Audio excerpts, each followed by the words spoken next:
Hey, this is driver 88. Last week I drove a BMW 850i xDrive for the first time and I was quite impressed, but it left me wanting more. And thankfully Dutton 1 has exactly that, a BMW M8 Competition. We're going to check one out today, so please enjoy.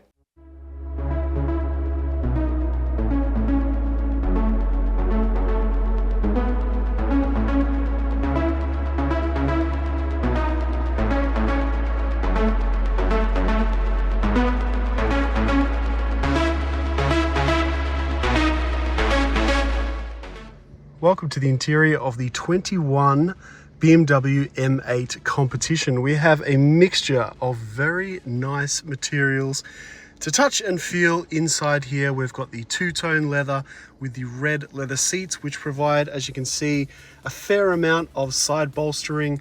With this 21 model, we've got a slightly larger screen than when the G15 8 Series came out, as far as I'm aware.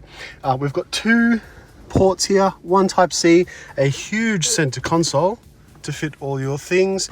You can fit maybe 150 centimeter humans in the back for short trips, and you'll notice that beautiful Bowers and Wilkins stereo system in aluminium, and the classic BMW leather steering wheel with relatively thick sort of rim.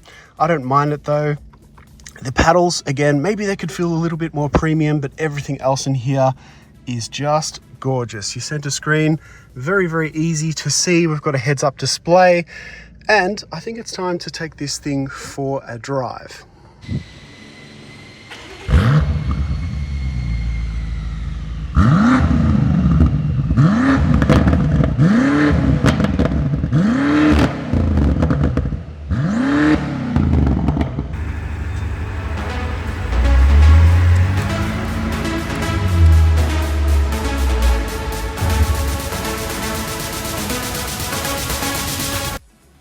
So I was so impressed with the 850i, which also sold pretty quickly after we put out the video, that I wanted to try this. It's an M8 Competition.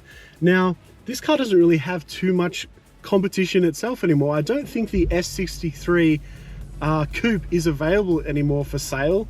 And this guy, of course, is a twin turbo S63, 617 horsepower, all-wheel drive, super GT car. We're talking about 0 to 100 in 3.2 seconds, which I feel very confident that this will do more than that.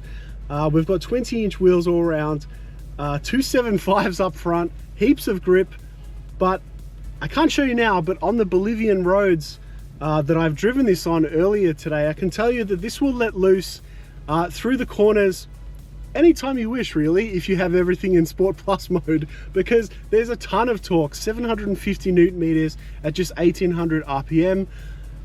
Don't believe that though, because all German brands these days are pretty much sandbagging their power figures. 617 horsepower.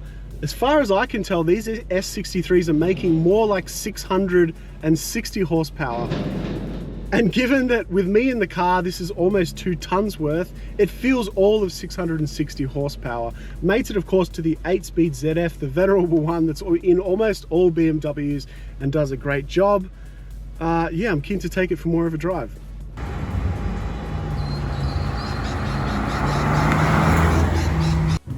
So what do you guys think about the looks?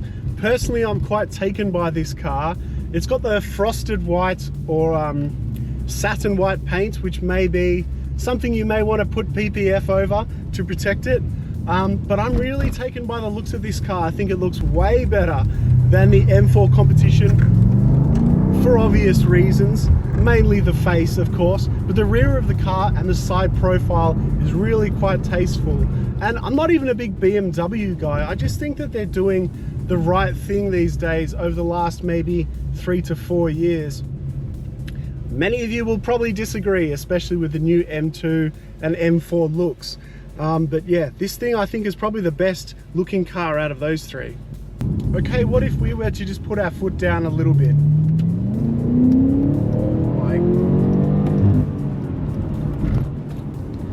The brake pedal's a little bit longer than I would like, but this is not a GT3. This is not a CSL.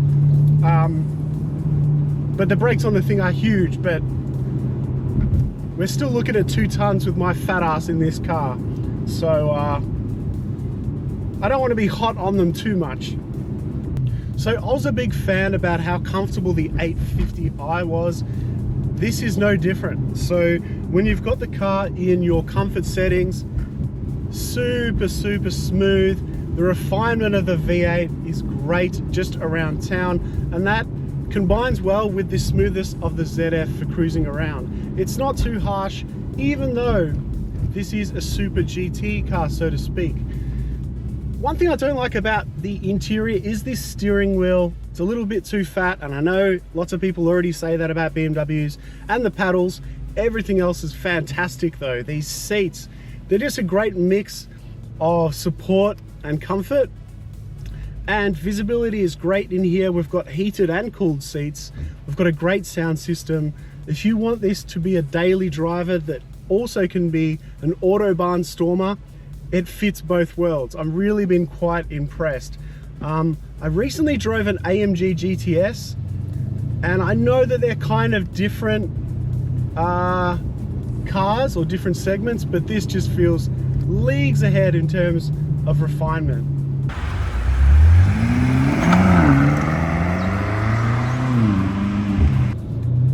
You know what I love about these hot V8s? It's just instant torque. Absolutely instant.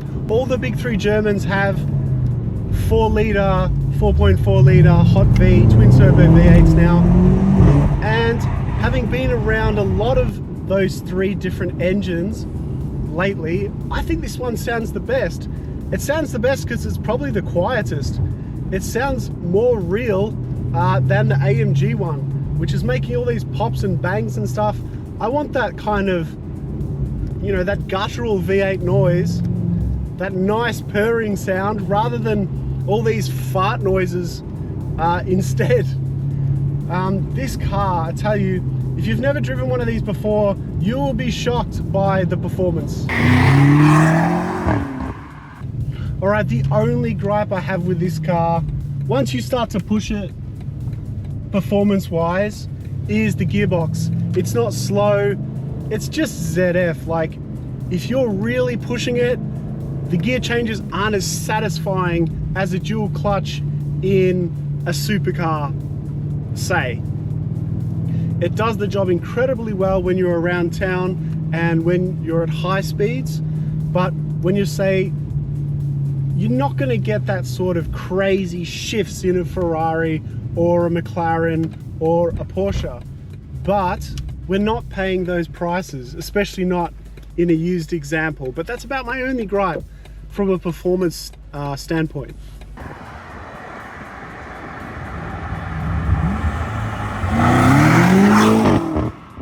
Right, I think I need to give this car back because I'm fogging up the windows. My heavy breathing and excitement driving this thing is fogging up the windows, people.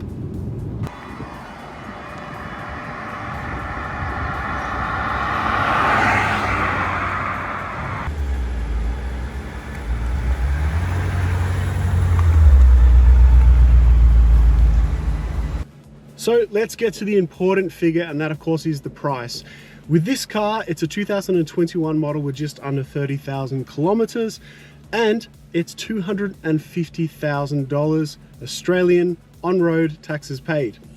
Now that is not a small figure, of course, but this is a hell of a lot of car for what you're paying. And I've just recently checked the BMW Australia website. You will not believe what a brand new M8 Competition is worth now before options. 420,000 Australian dollars. Now, this being a car that's out of warranty, I think if I was looking at buying this thing, you'd probably want to buy an extended one. I'll put some options on screen now, but basically what they offer here at Dutton One is a 5-year warranty if you wish, a 1 or a 3-year. Maximum, I think it was $9,000 to give you peace of mind for another 5 years. When you think about how much this car was worth originally, and the fact that you've got, of course, the twin turbo V8, you may want to look at an option like that. Also, I would, of course, be bargaining from the original price that they're asking, so that extended warranty could potentially pay for itself in a way.